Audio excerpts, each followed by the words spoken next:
Gloire au Père, au Fils et au Saint-Esprit, comme il était au commencement, ainsi il est maintenant, il en sera toujours de même jusqu'à l'éternité. Amen. Jéhovah, Jésus-Christ, Saint-Michel, ô Dieu vivant, l'Éternel, le Dieu de gloire, nous te disons merci Seigneur pour la vie que tu nous donnes et pour cette opportunité présente d'élever la voix vers toi. Tu nous as dit que tout ce que l'on fait en acte ou en parole, tout soit fait dans ton nom. C'est pourquoi nous venons te remettre cet enseignement dans ta main pour que tu daignes bénir cet enseignement, la sanctifier, bénir toutes les personnes qui sont à l'écoute de cet enseignement. Pour la gloire du Père, au nom de Jésus-Christ. Amen, amen, amen, au nom de notre Seigneur Jésus-Christ. Alléluia, alléluia, alléluia. Que la paix et la grâce du Seigneur Jésus-Christ demeurent en tout un chacun. Pour ce dimanche, nous avons comme lecture le livre de Malachie en son chapitre 3, le verset 6 au verset 12, et le livre de Matthieu en son chapitre 13, le verset 47 jusqu'au verset 50. Dans la première lecture, nous avons affaire à une prophétie qui fait ressortir les causes de la rétribution divine dont était l'objet le peuple d'Israël au temps du prophète Malachie. Et dans la deuxième lecture, nous voyons un enseignement du Seigneur Jésus-Christ, enseignement qui fait ressortir par la parabole du filet qui est jeté dans le monde.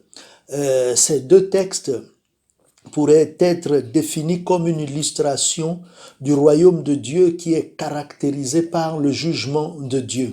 Il y a un jugement contemporain dans la vie des Hébreux au temps de Malachie, et il y a encore un autre jugement qui a lieu après la mort, tel que présenté dans la deuxième lecture. Pour enseignement, nous aurons 4 attitudes qui pourraient occasionner le salut de Dieu face à ces deux jugements.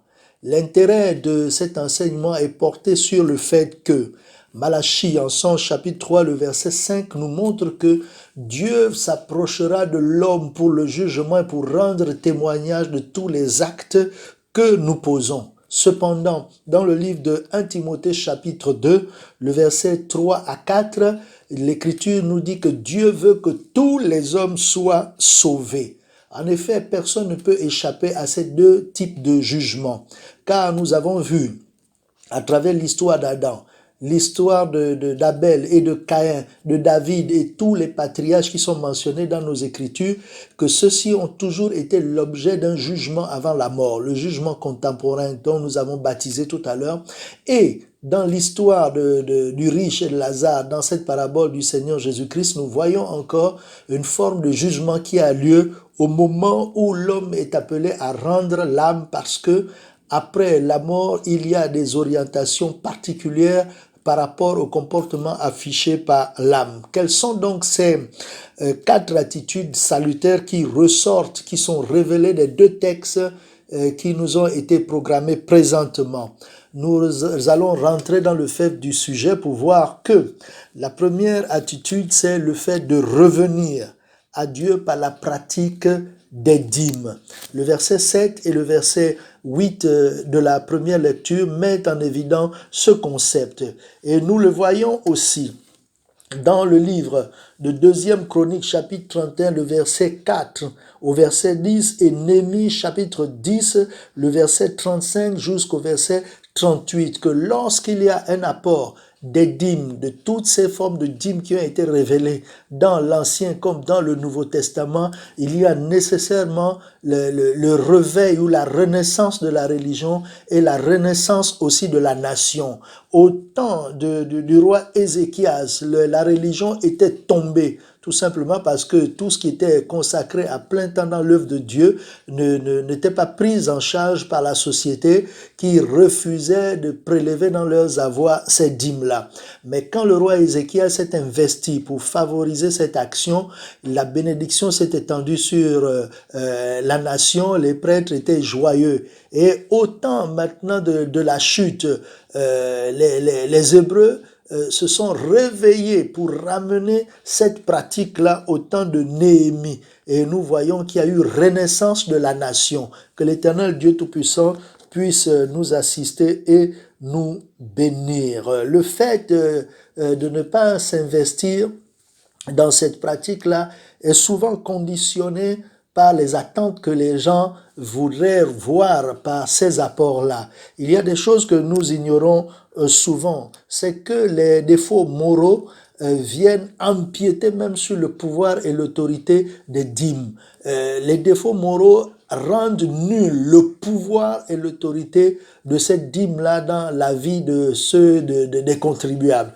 Nous voyons dans le livre de Matthieu 23, le verset 23, comment ces personnes-là sont accoutumées à cette pratique, mais la Bible dit qu'elles mettent de côté la justice, la miséricorde, la fidélité. Ce sont des choses qu'ils ont négligées. Par conséquent, ces types de comportements ont annulé le pouvoir de la dîme. Dans Luc 18, le verset 11 au verset 14, il y a l'illustration de cet individu qui paye et pourtant bien sa dîme, mais l'orgueil empiète même sur le pouvoir de la dîme. C'est pourquoi nous sommes conseillés par l'apôtre Paul dans le livre de 2 Corinthiens chapitre 13 verset 5 à nous examiner lorsque nous nous investissons dans une telle tâche et de revenir à nous-mêmes selon qu'il est dit dans le livre de 1 Corinthiens chapitre 15 le verset 34 que l'Éternel Dieu Tout-Puissant veuille nous bénir. Deuxième attitude,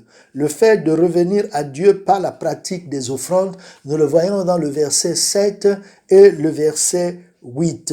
La pratique des offrandes attire les faveurs et c'est ce qui conditionnait d'ailleurs la vie des premiers patriarches au sortir du jardin d'Éden. Dans le livre de Genèse chapitre 4, le verset 4, nous avons vu que le premier acte religieux qui a été posé par l'humanité était celui de présenter ses offrandes à Dieu. Dans quel but? D'attirer la faveur de Dieu. Abel a été l'objet de cette faveur et ses offrandes aussi l'objet de cette faveur divine, contrairement à Caïn qui s'est investi avec des mauvaises conditions. Et dans le livre de 1 Samuel chapitre 26, le verset 19, nous voyons David qui s'investit dans la pratique de l'offrande et il dit que cela pourrait calmer les ardeurs de Saül qui était excité contre lui. Dieu aime les offrandes, comme il nous le dit dans Joël chapitre 1, le verset 13, il implique même les croyants à prier pour qu'il y ait beaucoup d'offrandes dans la maison de Dieu. Cependant, comme les dîmes, les offrandes aussi, le pouvoir des offrandes sont annulés par certains défauts moraux. Nous ne pouvons pas associer l'offrande à des comportements qui ne sont pas réguliers de la part de notre Seigneur Jésus-Christ, tels que les crimes, tels que la répudiation que nous pouvons voir dans Ésaïe chapitre 1, le verset 13, et Malachie chapitre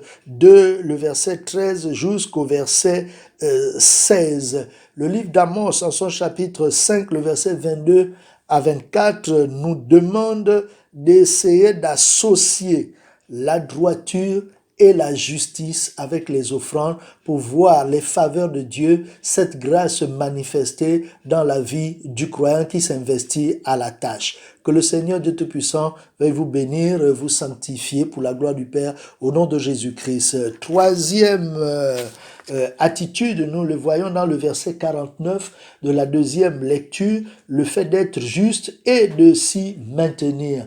Genèse chapitre 6 verset 9 et Genèse chapitre 7 le verset 1 présentent les caractéristiques de Noé qui était un homme juste. À cause de sa justice, du fait d'être juste, il a été protégé contre le châtiment qui devait s'étendre sur l'humanité. Dieu l'a pris, l'a fait rentrer dans l'arche. Nous voyons aussi Lot dans le deuxième épître de Saint-Pierre, en son chapitre 2, le verset 7, qui était considéré comme injuste et il a été délivré du jugement de Dieu qui s'était manifesté contre Sodome et contre Gomorrhe. Que le Seigneur, Dieu Tout-Puissant, nous fasse grâce et nous fasse miséricorde. Dieu ne veut pas la perte du pécheur. Beaucoup de personnes refusent de marcher dans cette justice parce que souvent, ils ont considéré la vie des justes tel qu'il est écrit que le malheur atteint souvent le juste. Mais ils ont aussi oublié qu'il est écrit que Dieu le délivre souvent. C'est là, vous pouvez voir cette référence dans le psaume 34 en son verset 20. Quatrième attitude, c'est le fait de ne pas se maintenir dans la méchanceté. Essayer de changer de comportement avant l'heure fatidique. Le livre d'Ézéchiel chapitre 33, le verset 14 à 15, Ézéchiel 18, le verset 23 nous enseigne que Dieu ne veut pas la mort du pécheur. Ce qu'il veut, c'est sa repentance. Si le méchant se repent, même le jugement de mort qui était prononcé contre lui sera effacé. Que le Seigneur Dieu Tout-Puissant nous assiste et nous bénisse. Les méchants ne veulent pas se changer parce qu'ils ne croient pas aux promesses de Dieu. Ils pensent que cette parole-là ne pourra pas s'accomplir. Or, dans Nombre 23, verset 19, Tite, chapitre 1, en son verset 2, il est dit que Dieu n'est pas un homme pour mentir, ni un fils d'homme pour se repentir. Ce que Dieu a résolu de faire, il le fera toujours. Jean, chapitre 14, verset 1, nous a dit de croire, de ne pas douter. Croire en Dieu et croire aussi en Jésus-Christ, car tout ce qu'il dit s'accomplit toujours. Par conséquent, nous sommes appelés, selon Ésaïe 34, le verset 16, à consulter les Écritures et lire pour pouvoir comprendre comment nous pourrions être changés. Que le Seigneur Dieu Tout-Puissant veuille nous bénir, nous accorder sa grâce et sa miséricorde. Nous avons vu, frères et sœurs en Christ, dans cet enseignement, le fait que l'homme est sujet de deux types de jugements, le jugement contemporain et le jugement qu'il attend le jour de sa mort. Comme Dieu ne veut pas la mort du pécheur, il nous a donné des voies ou des attitudes salutaires qui nous permettraient de trouver grâce et miséricorde devant sa sainte face. Quelles sont ces attitudes? Nous avons vu le fait de revenir à Dieu par la pratique des dîmes, le fait de revenir à Dieu par la pratique des offrandes, le fait d'être juste et de s'y maintenir dans sa justice, le fait de ne pas se maintenir dans la méchanceté, changer avant l'heure fatidique. C'est ce que nous ferions si Dieu nous donne cette grâce et cette miséricorde et si nous avons également la volonté de le faire pour la gloire du Père au nom de Jésus-Christ. Amen. Gloire au Père, au Fils et au Saint-Esprit, comme il était au commencement, ainsi il est maintenant, il en sera toujours de même jusqu'à l'éternité. Amen. Jéhovah, Jésus-Christ, Saint Michel, ô Dieu vivant, l'Éternel, le Dieu de gloire, nous te disons merci pour ces moments. C'est au nom de Jésus-Christ que nous te remettons l'auditoire, pour que tu veilles la sanctifier, la bénir. Tu permettes que ton esprit se mette en mouvement dans leur conscience, leur âme, leur esprit, leurs pensées, leurs souvenirs, pour les ramener de la mauvaise voie à la bonne voie, des ténèbres à la lumière, pour la gloire du Père, au nom de Jésus-Christ. Amen, amen, amen, au nom de notre Seigneur Jésus-Christ.